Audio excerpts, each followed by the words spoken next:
Good afternoon, good evening, everyone, and welcome to the Complexity Lounge, a meetup where we gather to talk about all things related to complexity and complex adaptive systems. I'm Jocko Selberg, and somewhere out there, chugging tea is the multifaceted, uber-talented Barbara Frontera, and together we co-host the lounge. Before we kick it off, just a few quick ground rules, Zoom ground rules. We will be recording today's session, so if you do not wish to be recorded, please make sure your camera and microphone are turned off.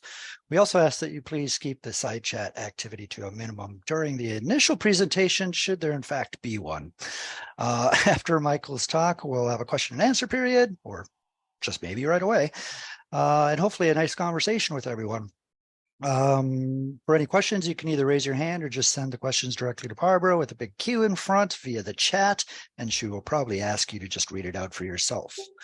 The recording will be posted on our Vimeo page at the Complexity Lounge in the next couple of days, and that is where you will find all of our past videos from the lounge. Our guest today is Michael Garfield. Michael is an artist, a musician, a philosopher, an all-around explorer of how complex systems relate to our daily lives, both theoretically and practically. He has hosted multiple podcasts over the years, one in particular you have surely encountered, including his current podcast, Future Fossils. I encourage you to check them out. Michael, welcome to the lounge. Thank you. Both of you, Barbara and Jocko, thank you. So yeah, I dressed up as Ian Malcolm for Halloween one year as a kid, walked up to the front door of a neighbor's house. He opens the door. They're watching Jurassic Park on the screen.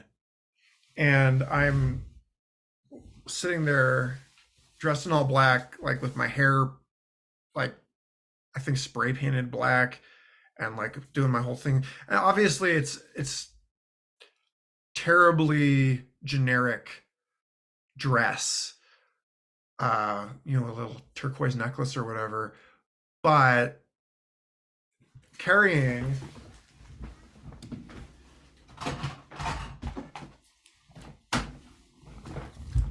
the dinosaur, the 1993 Tyrannosaur action figure, and it just like broke my child heart that the guy is like, what are you? I was like, man, you are watching the movie right now. But anyway, this book starts with a note on the privatization of science and how by allowing innovation to retreat behind the regulatory membrane, like to disappear, that ultimately this is why all of this,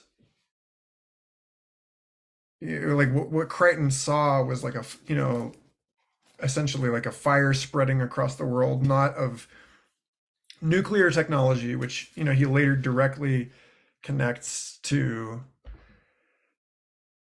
genetic engineering, but a fire of like evolutionary change. And it strikes me that like Crichton, for better or worse, is the author of techno-thrillers.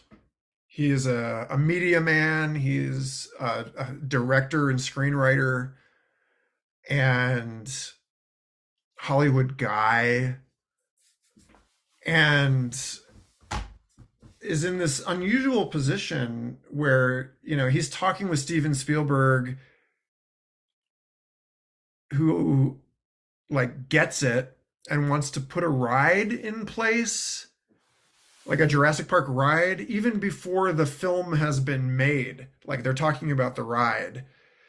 And then in the book, John Arnold, the systems engineer for the island, is in fact a former Defense Department engineer, aerospace guy that went to Disney and then to Jurassic Park as an engineer.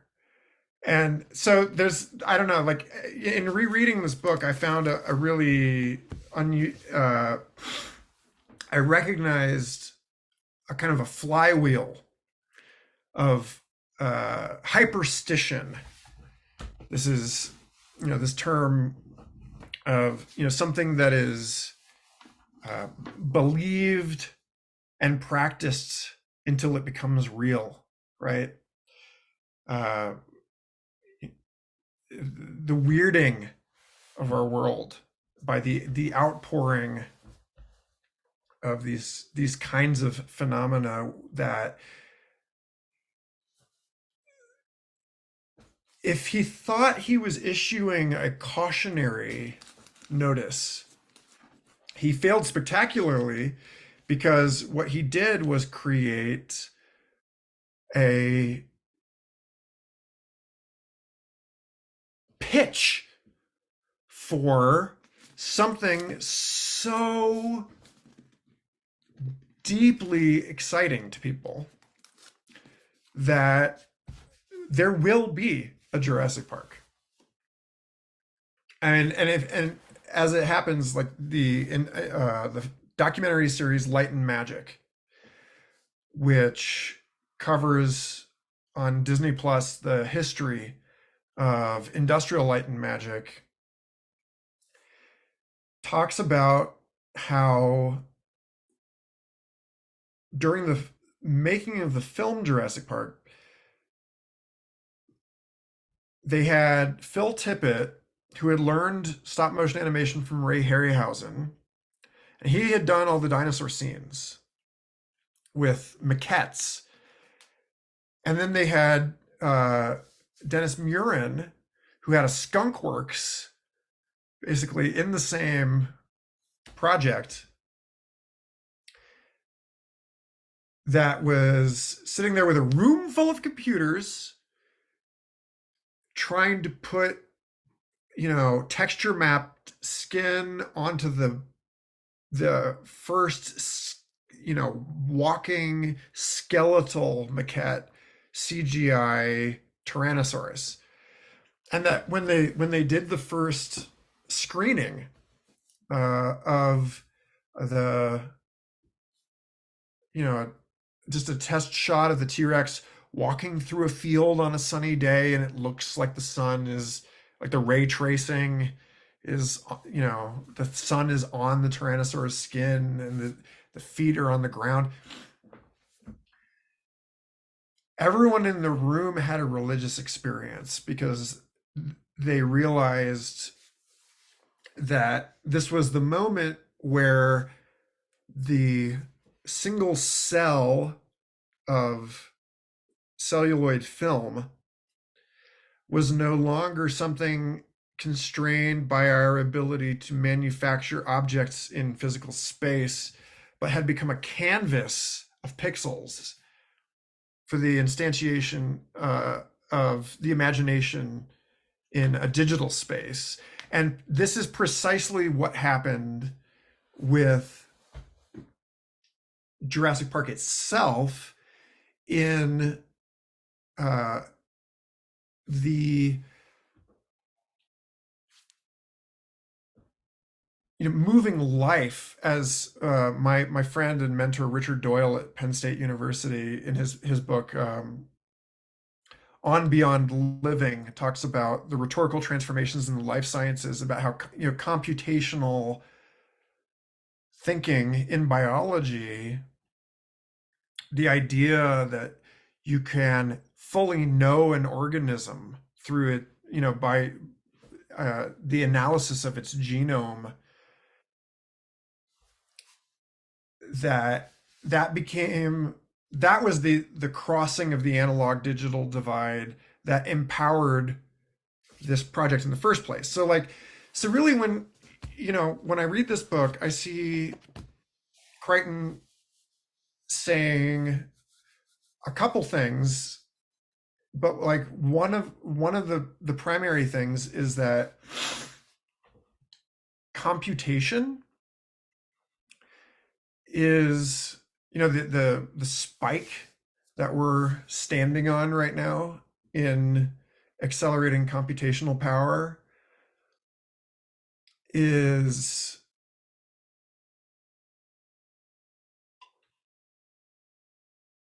affording a collapse of the boundaries of space and time, and a collapse of the boundaries between the real and the virtual, or the imagination and the physical.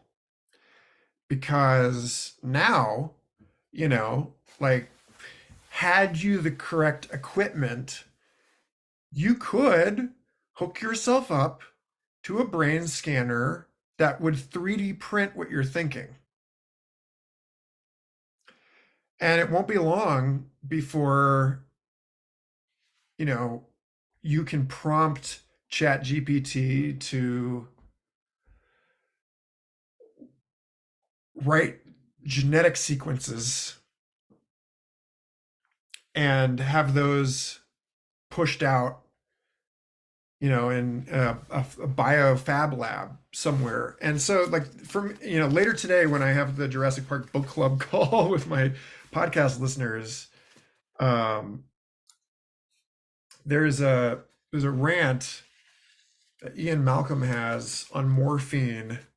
He's like, he dies in the book. I don't know if, you know, how many folks have read the book, but this character that they've continued, they've brought him back. Even Crichton brought him back. He's like, he wrote his only sequel, The Lost World, because he was like, this is the strain that needs to persist here, is the Cassandra. But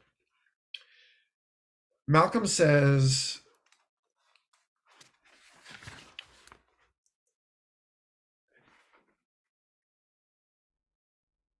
and I think in your minds it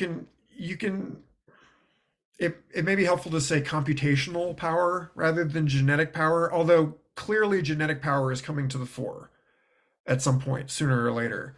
Not as quickly as Crichton imagined. Genetic power, he says, a bare decade after the bomb, we began to have genetic power. And it will be in everyone's hands. It will be in kits for backyard gardeners, experiments for school children, cheap labs for terrorists and dictators. And it will force everyone to ask the same question: what should I do with my power? Which is the very question science says it cannot answer. And so this is where, my friend Zach Stein of the Consilience Project would say we need a new metaphysics. We need a restoration of metaphysics, because we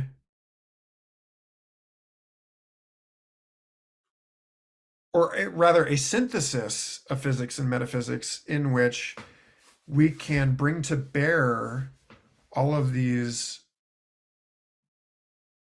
powerful technologies of the mind in order to safely use all of these powerful technologies of glass, of silicon and light.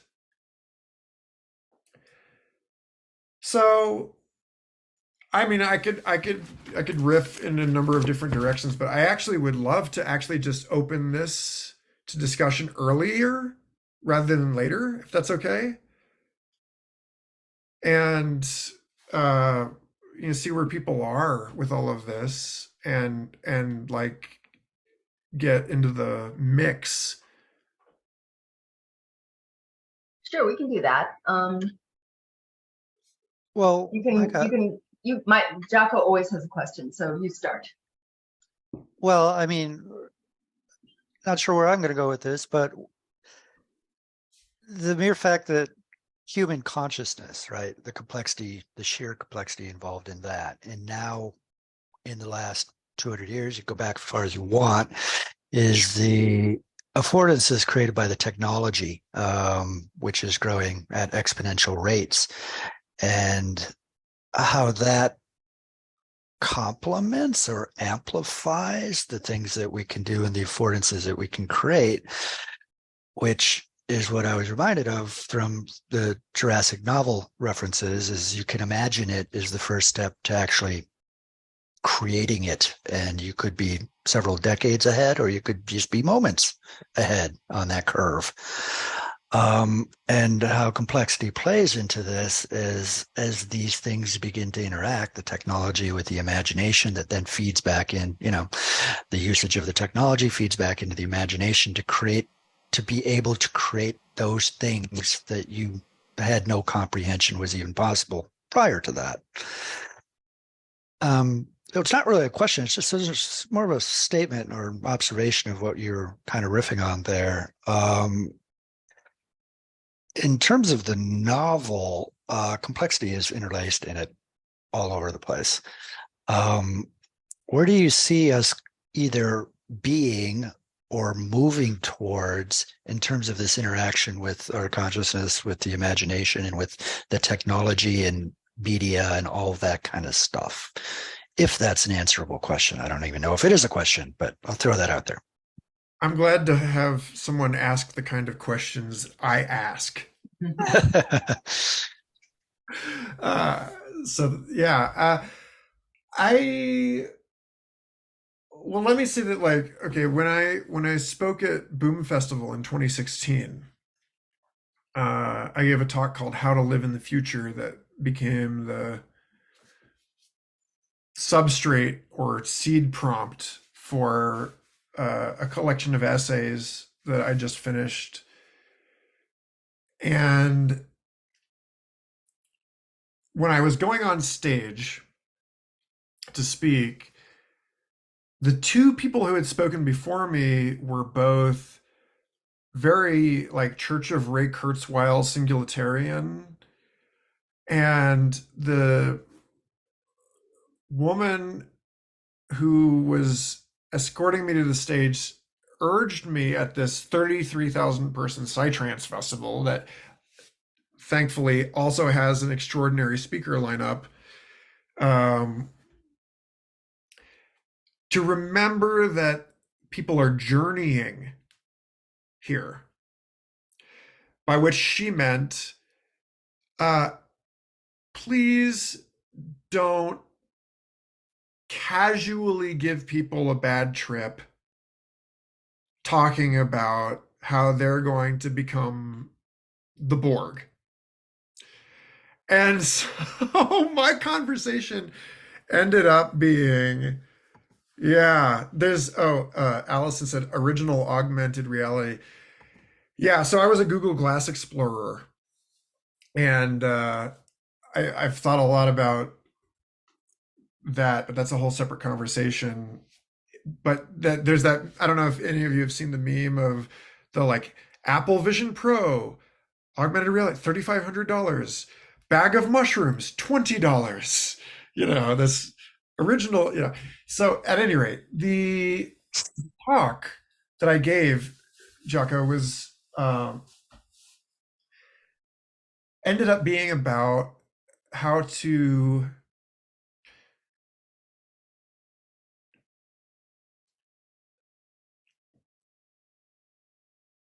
engage exponential technological evolution as a psychedelic yoga,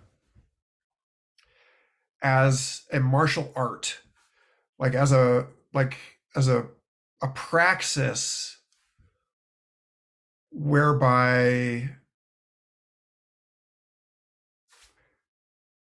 we learn the currents and patterns and harmonies and cycles of something and acknowledge our identity within a hyperobject and can flow with that thing as it emerges. And that, that the consummation of that talk was about the importance of scanning lovers and poets first. So like, I think where the rubber really hits the road for me is that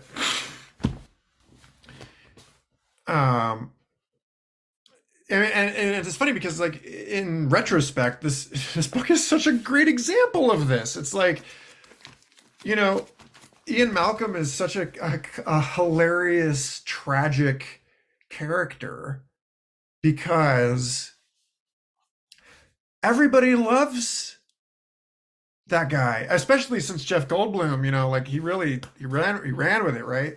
Like everybody loves hearing this person talk about doom. It scratches an itch. It's the psychoanalytic jouissance, like I love smoking even though I know it's bad for me thing. But we're in an age now where we acknowledge that we have to code these very, very impressionable language models with the best of our being. It's like me as a parent now reading this, and in the Jurassic Park book club, I've talked with people about how this book can be read as a kind of thesis about the conflict between adults and children, between the creator and the created. Much like Frankenstein, like, right? But it's laid bare in a very explicit way. And to see my own children come online and start running scripts about who they are as people, about whether they are good.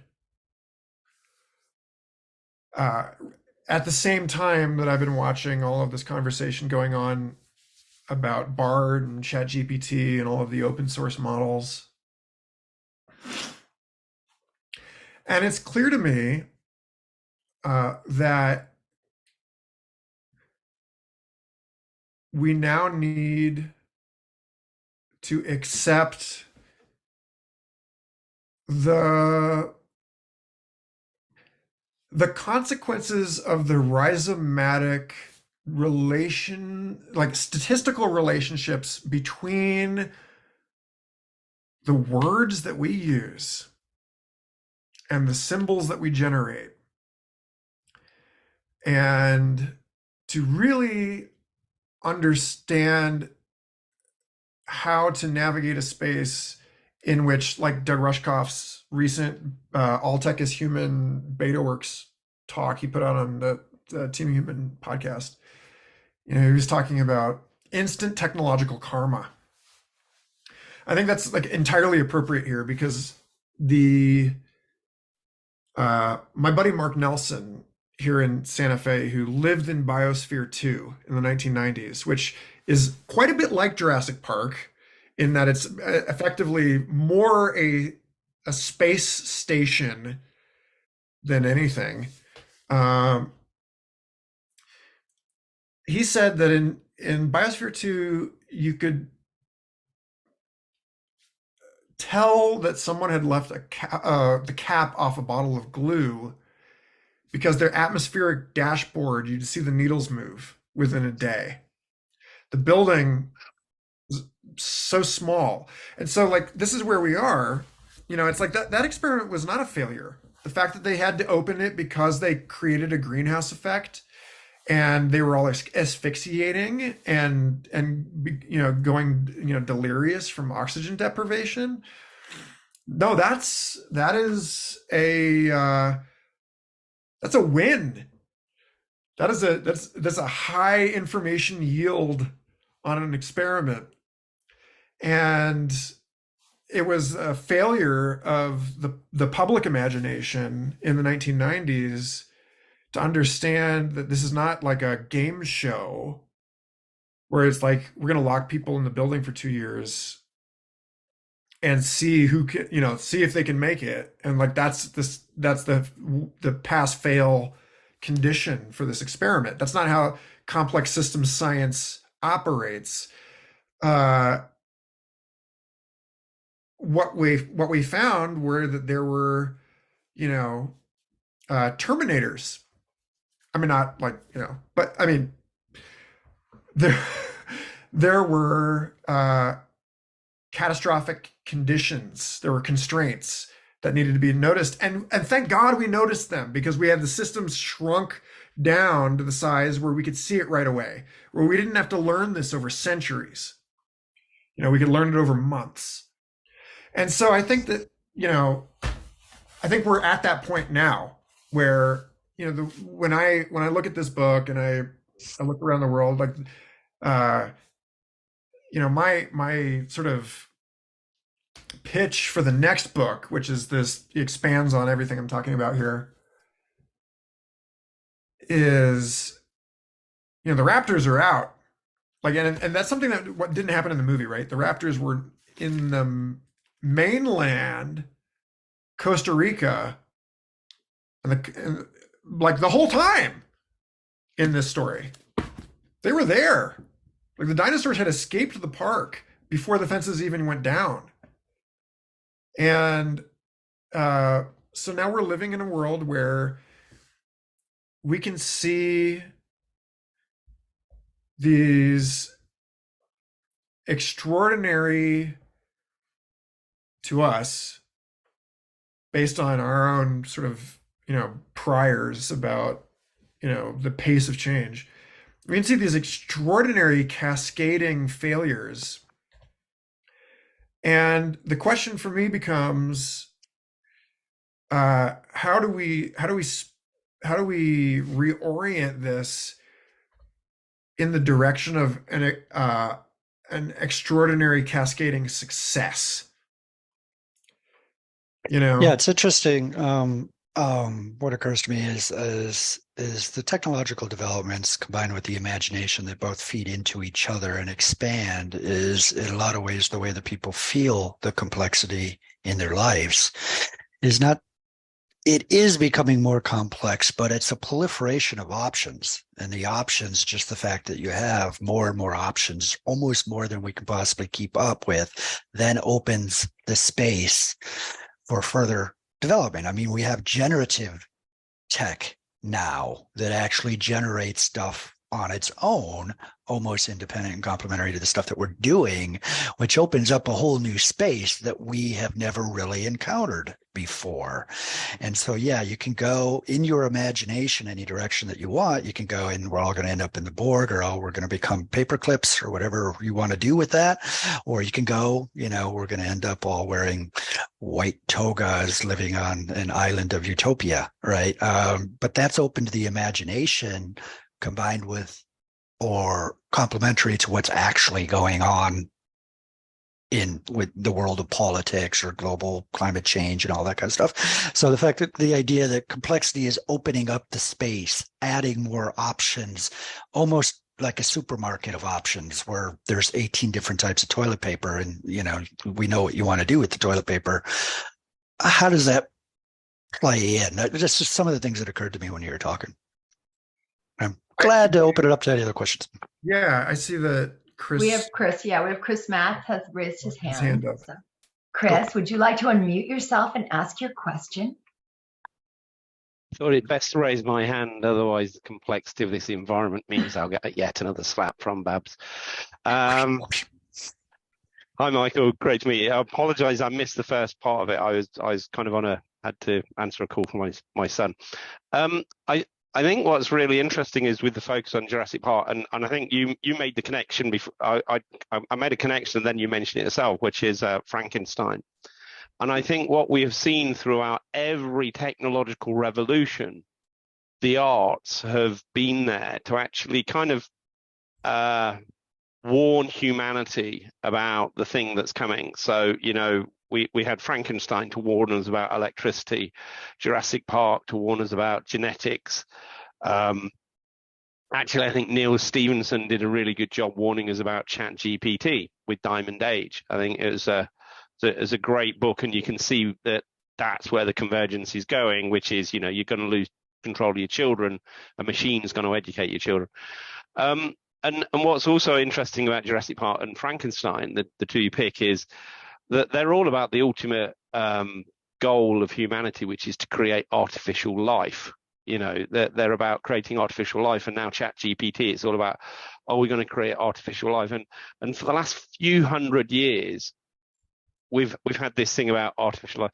I think one thing that I like, because I love American comics, I love Spider-Man, Superman, and what I love there is what we're seeing is that the feedback loop gets faster into the literature using something like comics, because in the time of the Victorians, they would have the serialization of stories in newspapers to get the feedback in.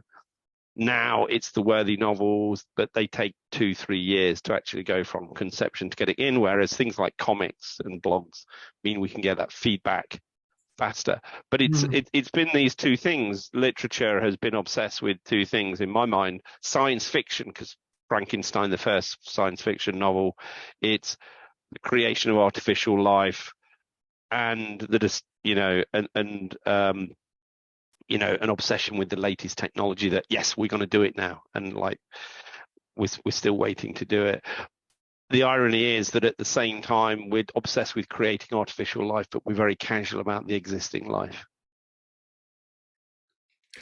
Well, that's sort of the you're pro-life, are you? You don't want people aborting fetuses, but you're happy to let people bring guns into schools. Yeah, I don't know. Like let me peg on yet one more work of visionary science fiction onto this bonfire of stuff, which is Charles Stross's novel Accelerando, which I absolutely adore. I bring it up all the time because I feel like he struck closer to the mark than almost anyone I can think of in I think it was a 2005 book about the singularity and like 3 generations of a family living through the singularity. And that book is all about the responsibility of the creator to the created, just as those others, just as Frankenstein and this is the thing that was like not made clear in the film Jurassic Park, and this is why Stephen Jay Gould critiqued this in Bully for Brontosaurus when he wrote an essay about this, about Jurassic Park and Frankenstein, and how the translation to film lost for both books this piece, which was that it was not about there being a line in the sand beyond which humans should not cross. Yes, do androids dream of electric sheep? Kyle, absolutely. Blade Runner. I talk about Blade Runner on Future Fossils ad nauseum. Episode 65 on Blade Runner 2049, I recommend you check out in particular. And 71. But it's not about like, don't trespass on God's domain. And here I am holding a child safety lock on my cabinet for my snapping turtles aquarium filter. It's not about like there's a thing that over which you should not have, you should not be dabbling here. It's about a dynamic and self-organizing, like basin of stability within which we are capable of exerting care with what we create, because we have, because we understand it. And and there's this thing about like children, and like never being able to fully understand your children, never being able to control your children. Kevin Kelly, after, spending some time at SFI, wrote his book Out of Control in 97, and that was all about, the coming age of evolutionary technologies. And, just making the same case that I think a lot of us need to accept, which is that what we're really talking about is stewardship and parenting, training, education, guidance, coaching, care, right? Placekeeping. Barbara? But I come back to this idea of also the hierarchy of responsibility, right? Because we have a responsibility not just for the technology, and for our own interaction with the technology, but its impact on the broader society and things like that. You know what I mean? Like, because I see the gap between people who are discussing the things that we've been discussing in this meetup and people for whom this is just another imposition of power or something else that they have to navigate on a daily basis in order to survive. And that survival gap is getting wider and wider, right? We have the luxury of sitting around talking about what our responsibility to this technology might be. But for someone who has no food or no shelter, that question is beyond abstract. And the benefit of this technology for them in that moment is non-existent, but at the same time, some of the applications of the technology are being used to further diminish their quality of life.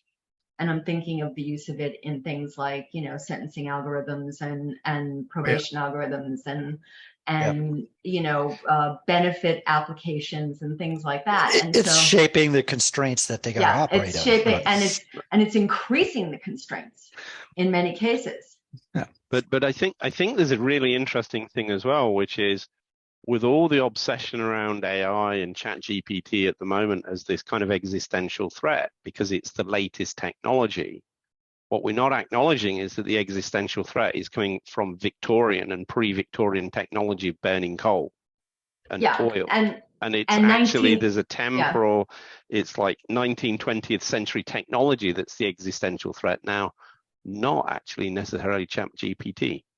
Right, but we're also bringing a 19th century mindset to a lot of this when we talk about these things, and we bring in issues of morality and legality and things like that. Those, for humankind, those are often very 19th century frames of mind.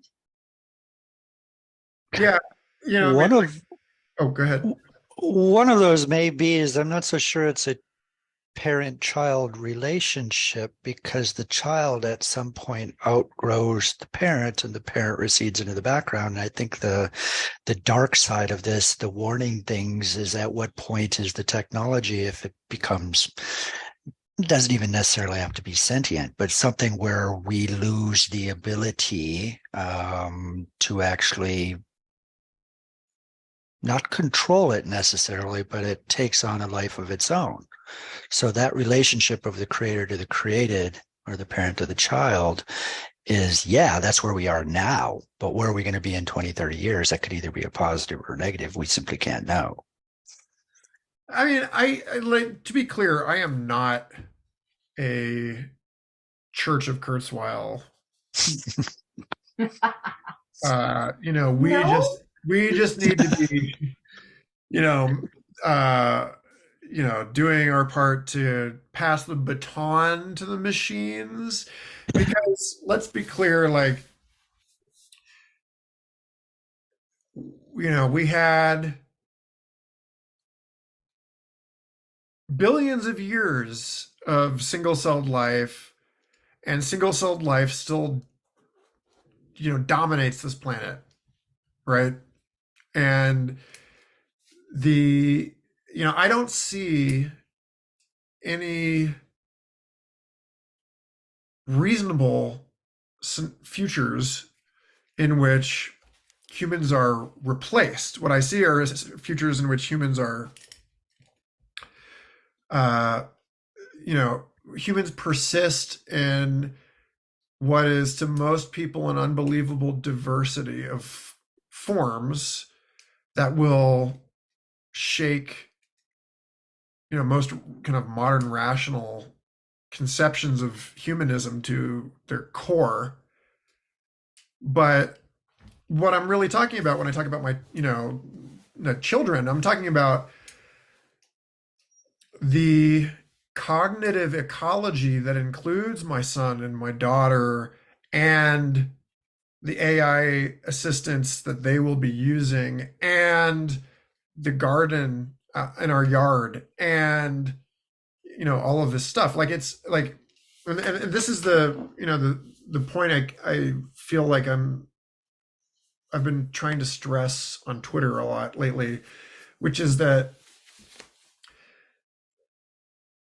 I don't know how many people here are familiar with like Eric Hole's work, but Eric, has done some interesting stuff on information theory and consciousness, and wrote a paper a few years ago on the brain, like the overfit brain and dreaming as a kind of reservoir computing for the brain, as a way of allowing noise to prevent the brain from overfitting to the inferences established by memory. And when I look at what we're doing with these, like, deep dream type stuff,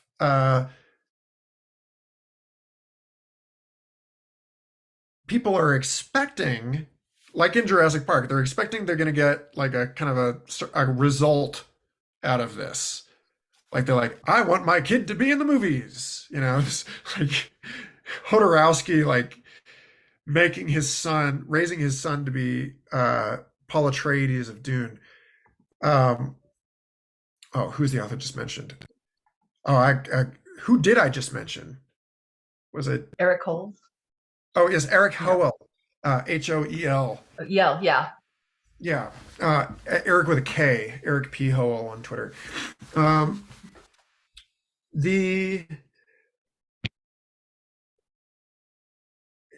Like, again, like I see this other thing, which is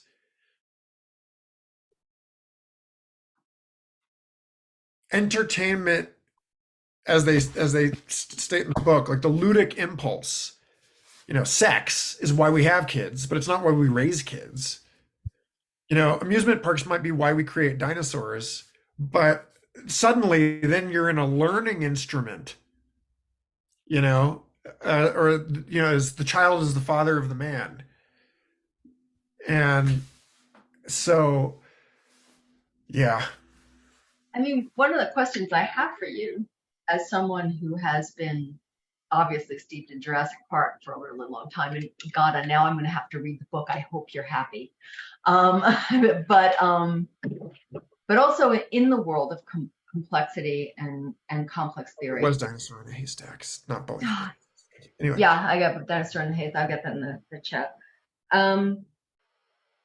My question to you is like, and you are a parent, so how are you raising your kids to live in this world that you see developing in front of you? Because I think that is, the question for me when I start to think about all of this is, and I do not have any children, so I don't really care, but the question for me is, how do you prepare this generation of consumers of technology? Because they have, in many cases, been raised as consumers of technology, not as participants in technology. How do you raise them to exist in this world? that's coming that I you think see developing before you. Jocko wants to clarify my question because no, it's not clarifying. Now you made me forget what I was going to say, but it's a blending. The technology is the participation itself. That's a new and different thing. But anyways, yeah. Go ahead, Michael. I told my father-in-law last week, on the occasion of me bringing my Nintendo Switch and Zelda Tears of the Kingdom to the family cabin in Estes Park, Colorado, that I want my kids to be as comfortable operating, software in virtual environments as they are playing with sticks and bugs in a stream, and like I'm doing everything in my power to ensure that there is a balance between those things, because frankly, let me recast this a little bit, and say that I've never been super hyped on VR, or for that matter, the heroic dose. I acknowledge that there's a kind of house cleaning that can happen, by knocking oneself out into just a pure escapist, flow state, but you don't actually bring back all that much insight from those experiences. Like you might feel like you unplugged it and plugged it back in. But like, there's the other thing that I heard TechCrunch observing about the Apple Vision Pro, which is pass-through, right? Which is something that I was always like, the Oculus Quest became immediately obvious to me as something that I didn't want. Like, I bought one and then gave it to my brother almost right away because I was just like, no, I want to know where the room is when I'm in these data spaces.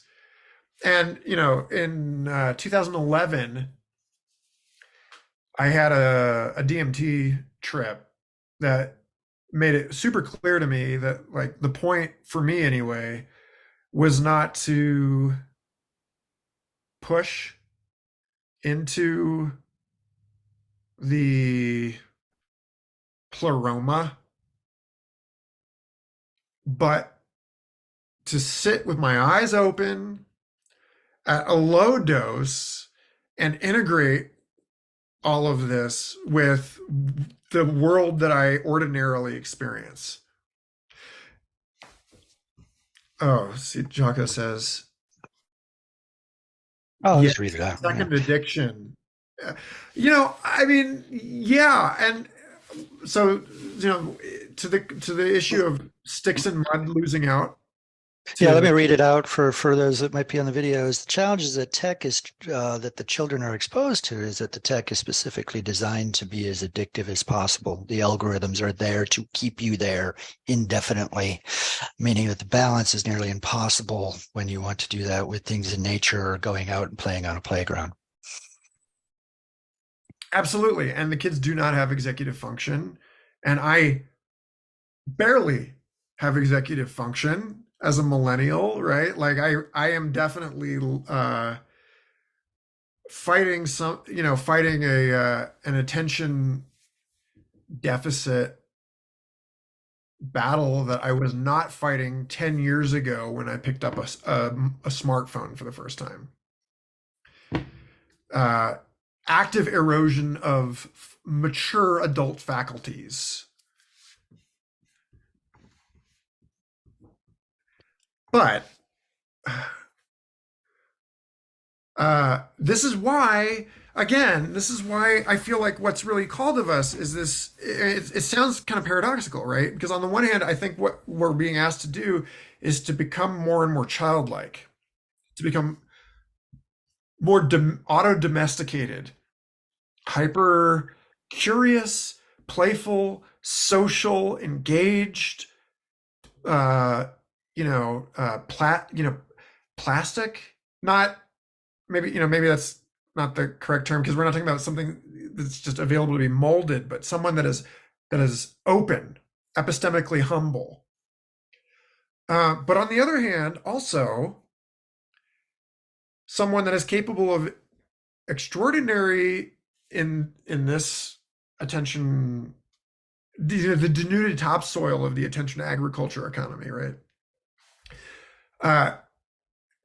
Someone who is capable of executive function, of reflection. There's another Crichton work that really weighs on this, which is Sphere, in which scientists encounter this bizarre alien artifact that grants them the power to manifest anything that they imagine. And of course, they don't have mastery over their own minds, and so they end up confronting all of their nightmares in this underwater research station and it takes them a while to realize that, like, oh my God, these are just all of the things that we're afraid of.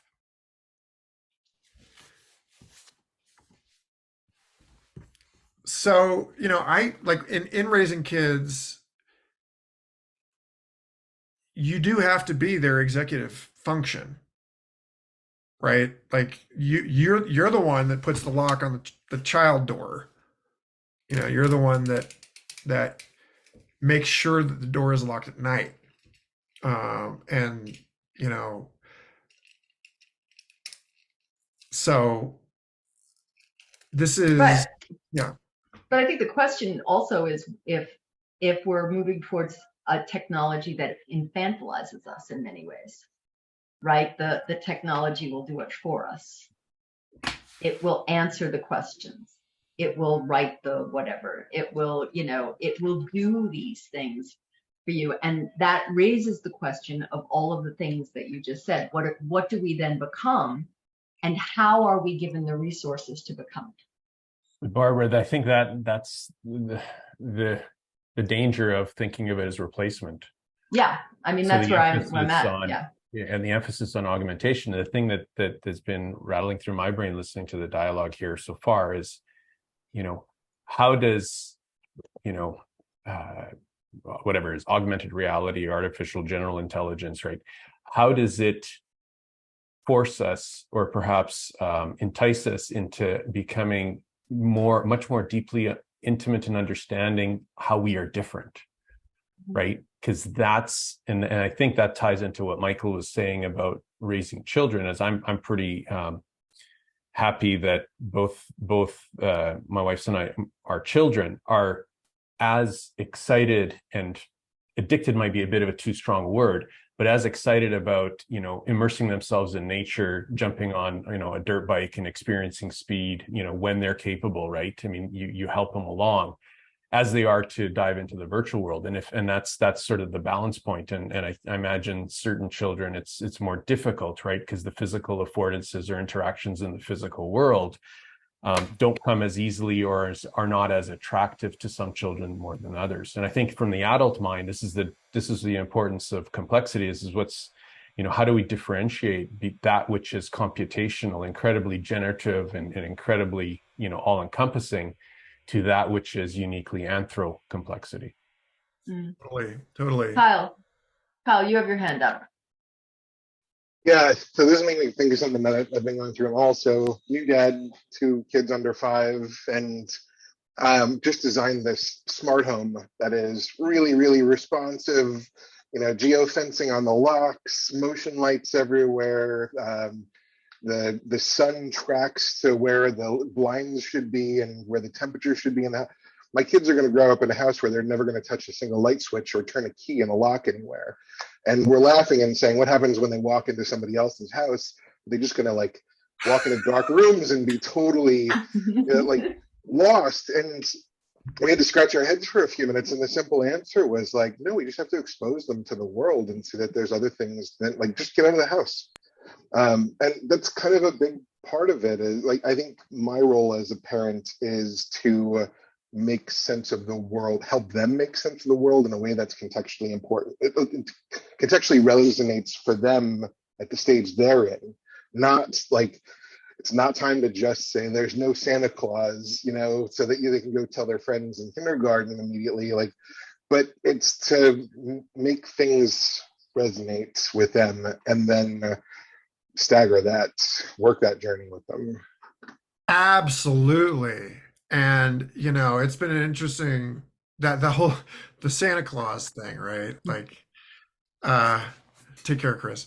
Yeah, and I think that this is really where it comes back to, you know, it's like, these systems are not going to be something upon which we can confidently just, you know, establish the basis of a new infantilized human, right? Like, we're not going to just be like, all right, cool, you know, put me in the Matrix pod, you know, I'll just sit here and slurp juice and eat fake steak. It's like, no, because what's gonna, you know, like, and that's exactly the point I was trying to make about VR, is that, you know, that kind of outcome, much like Jurassic Park, in attempting to sort of imagine that it was capable of systematizing this completely alien, exotic, prehistoric ecosystem and then like controlling it and monetizing it, just as almost pretty like any profit model, and like, you know, fight me, is effectively like, you know, it's like I've been hearing this thing from Wall Street about, you know, how value creation is about making things cheaper, easier, and faster. So it's about entropy reduction. And I'm like, yeah, but that's actually entropy export. And like, what you're actually talking about is the export of externalities. What you're actually talking about is like cooking the books so that you are able to generate profit at the expense of something of which you are unaware. What is that thing? Yeah, and that's what I was talking about, was that we're laying the cost of these things often off on people who are the least able to absorb those costs or the least able to deal with it. And by infantilization, I mean, I was thinking specifically, it's a book that predates a lot of the you know, ChatGPT, Bard stuff, but there's a book called Black Box Economy by Frank Pasquale, who talks about the ways in which the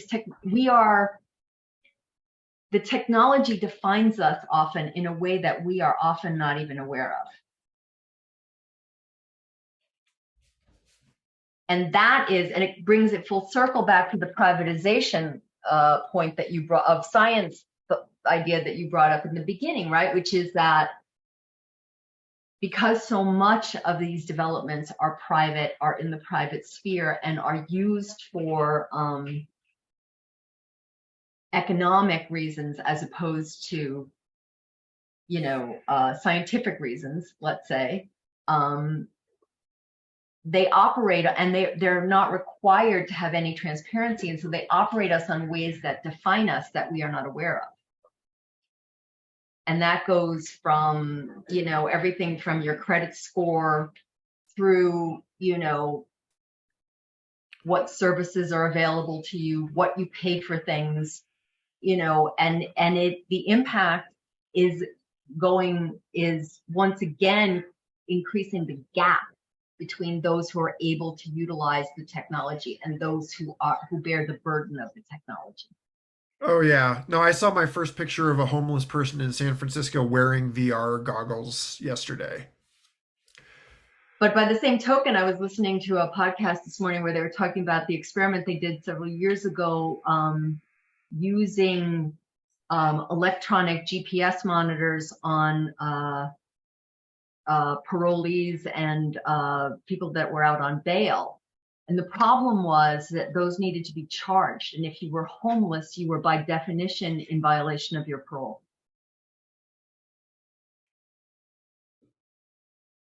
Interesting.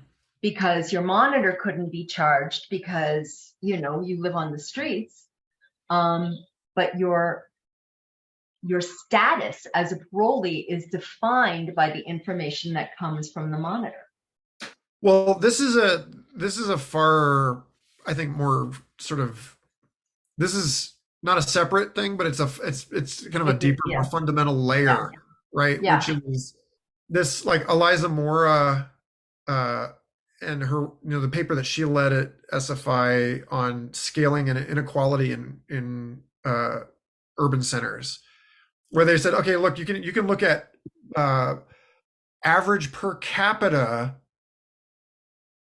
income, innovation, etc., as scaling superlinearly with population. But when you actually decompose it, what you find is that almost all of the yields from urbanization are going to the top 10%, and that the bottom decile is no better off in a city than they are anywhere else, and in many cases worse. And so this is where, the book ends, as this talk must in 2 minutes. Mm-hmm. The book ends, as I hope this talk won't in 2 minutes, with the Costa Rican military, which to my knowledge doesn't actually exist, firebombing Jurassic Park.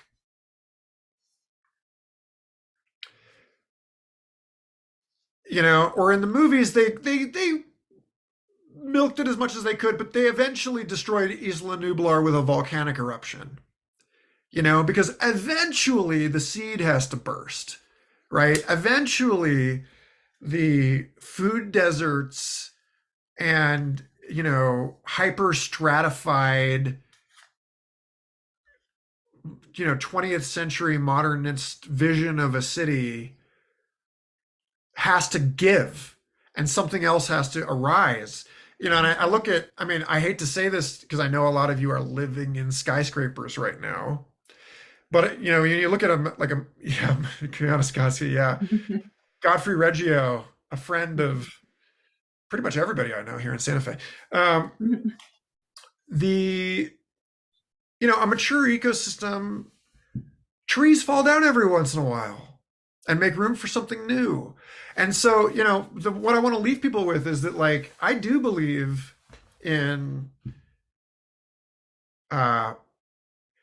capped, constrained by natural limits, unlimited, theoretically, economic growth. The way that a rainforest is always growing, right? Into its own death and decay. And, this is like what I'm hoping is that, shock doctrine capitalism matures into something that is not actively eating itself in a nasty way, but has matured the way that the metabolisms of the planet matured with the evolution of the oxygen-based glycolytic metabolism in response to the crisis of the flooding of the atmosphere with oxygen from photosynthesis. And that we do donut economics. We close all of our material loop and energetic loops to the best of our ability. It's not perfect. That's right. Like, there's always going to be a leak, and we're going to continue chasing this thing into new domains of ineffability. But what we need is an ethic of care, and a sense that, a sense of curiosity about what it is that has been missed in our accounting.